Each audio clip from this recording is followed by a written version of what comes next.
No, not yet.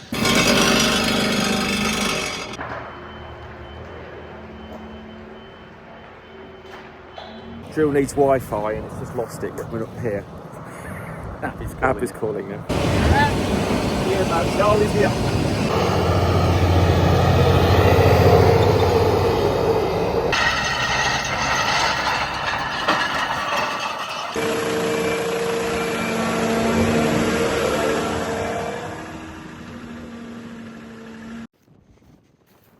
Put it with its friends.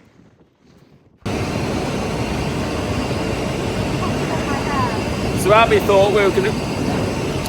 thought she was gonna go rolling today, but she's actually in here grading. How you delighted, Abby? Yeah, she said she prefers to be rolling. Now these are some, well, nice marquee.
Oh no, what have you done?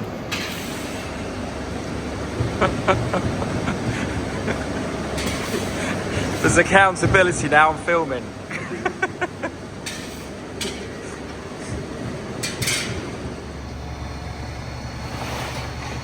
It's a good way of doing it, isn't it?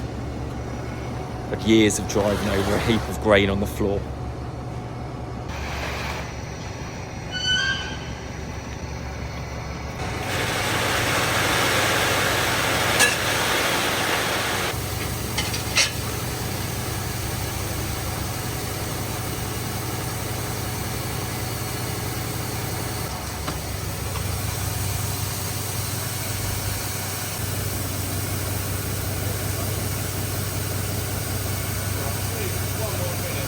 Paul's just got the barley out of the seed drill, ready for beans. Now he'll just probably blow it out of the airline. This is probably why he's parked it there. Anyway, it was far too noisy to say him there, but there's a cracked weld where I was trying to point to. And it's making two bits of 2.5, 3 mil plate rattle together. Jesus!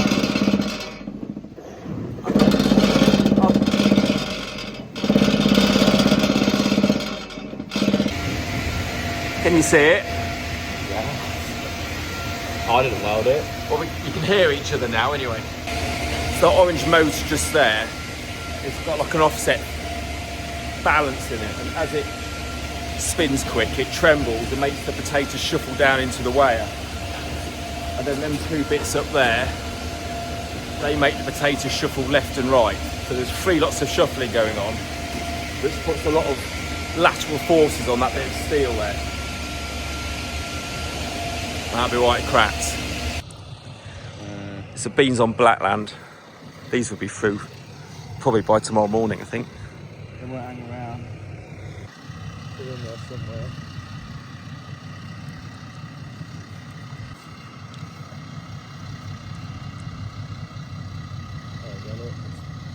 You got one? Yeah. It's a miracle. Oh, lovely and firm, isn't it? Right, no. Yeah, it's a bit shallow there actually. Might shallow it up on. So it's punching them well in there earlier. You're supposed to have beans, aren't you?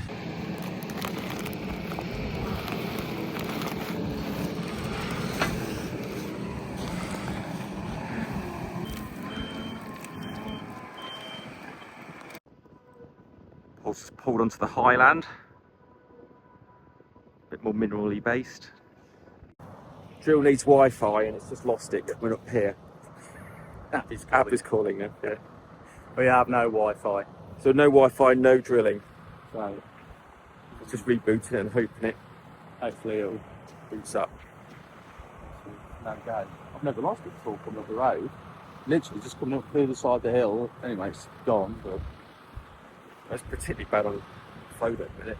yeah, well, my Wi-Fi's following me up the field. That generates its own Wi-Fi, doesn't it? I have no idea. The E-read like that, the E-series thing on the back. So it's only got to go that far. Oh. Can't seem to get it. Hotspot. Yeah.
I think that's the definition of a lot of expense. Here's George trying to put this NZ away. This is particularly hard reversing here. Let's have a look. So it's got a famously tight doorway. We've got to put it in that far corner.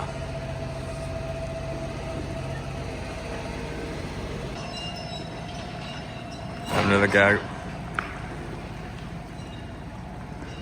Kind of got the angle, got to get the angle better. That straw's just in the way out there. Just looking at all these rollers have, oh, what bearings are those called? Thrust bearings, but it's about ready for a new set.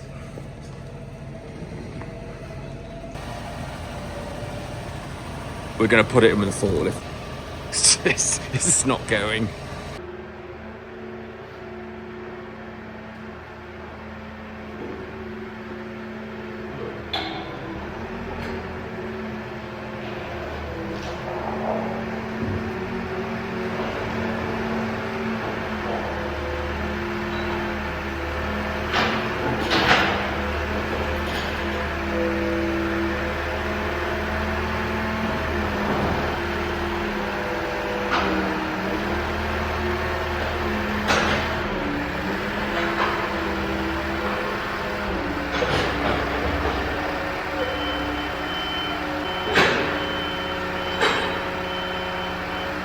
Just show the good people at home these rings, George. Just lift it up and you can see what they do. And that's the cross kill action. It has like a little roller, and then every other one's a biggie. So that's fixed there, and then that's got a super big hole. So it's going round faster, would it be? Hard to say. Slower. So it has a chop effect with these little things. Quite vicious little roller. Well, you got to put them in two at a time. Put a load in, maybe 6-7 years ago. But I think they can lose the leading edge and then they go slack. Then it'll get that string out as well. Yeah, that's good. It wasn't a bad job. It's not like a sprung DD press. So I think when we did that, and there's the nut in there like that carrier one, or like that basically. Hopefully you ain't got to do it like Yeah. these ones. Because didn't we put a full set on there? Was it full? Full set. Oh, it was a Full full set set. minus one, I think. I think this was new.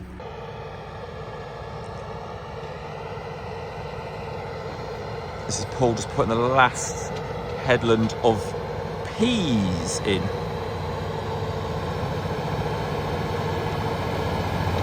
This is where he opens the tram liner onto me, or the marker.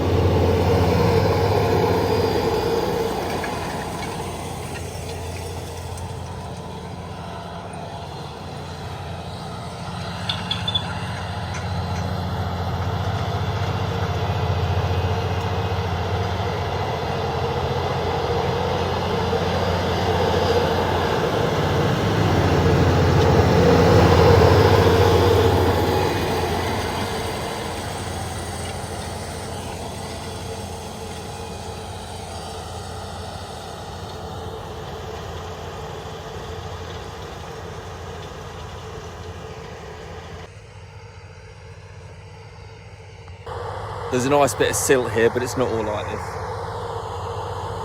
This was a riverbed many, many moons ago.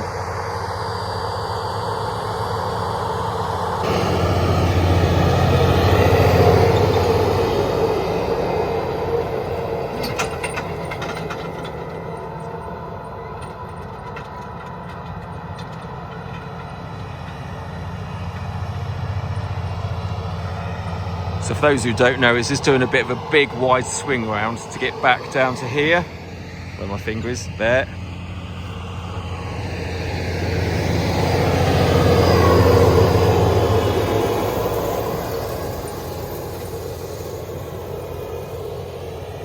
Tidy.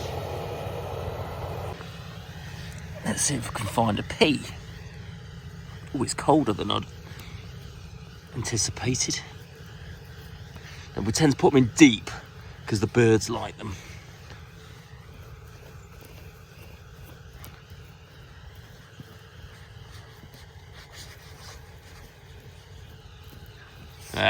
I'm sure they're in there.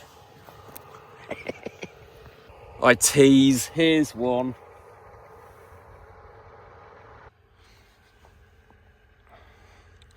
Nicely on the moisture.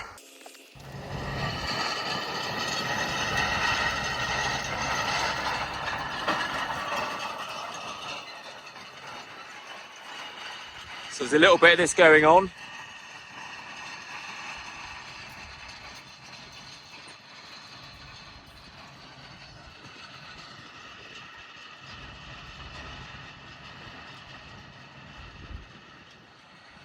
I'm pleased he didn't flatten those trees. So Atkinson Farming came and seeded this beet in middle of the week. So I'm just out here rolling some sugar beet land. And the reason why I'm doing that is drying out quick with all this wind. And this is like sharp, what we call sharp clay. I don't know why, but we call it that. This is what we call sharp soil. So it's got like, well, can't word that any better than that. Sharp soil, I don't know. But we're rolling it to keep the moisture in. The air can blow through this to a degree and dry it out further. And then if we don't get any rain for a good period, the seed won't germinate. So here's a row here.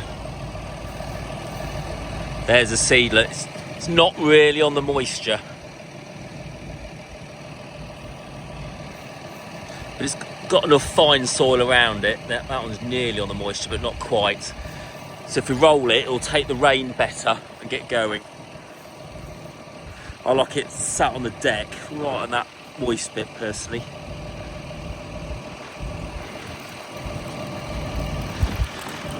Whoa, it's blowing me away. There we are. Quite well, that's a different colour. That's a green one. It's just into that moisture, so just go. So just trying to preserve that. Picking the odd bit of bog oak up as well. Put it with its friends. Today I'm putting a bit of liquid N on, 37% Uram, the Hardy Quinter Stream Jets.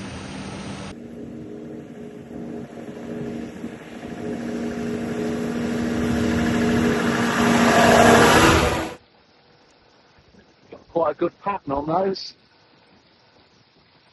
25 centimetre spacing. Individual nozzle shut off, so reducing on the scorch and wasted product on overlaps, all being well. Just washing out now. Not just squirting liquid fert on the floor for the sake of it. Actually water. So here we are pulling this old Wherries of Bourne Arctic trailer out, this paddock here, because we're trying to get it cleared. Mess breeds mess, so we just want it out. We'll deal with this wood another time, but for now, we'll just clear it. I didn't realise how bad the wheels were until we pulled it out of its little holes. We'll probably just chop the top off it, put some new wheels on and then sell the trailer. Pretty good trailer.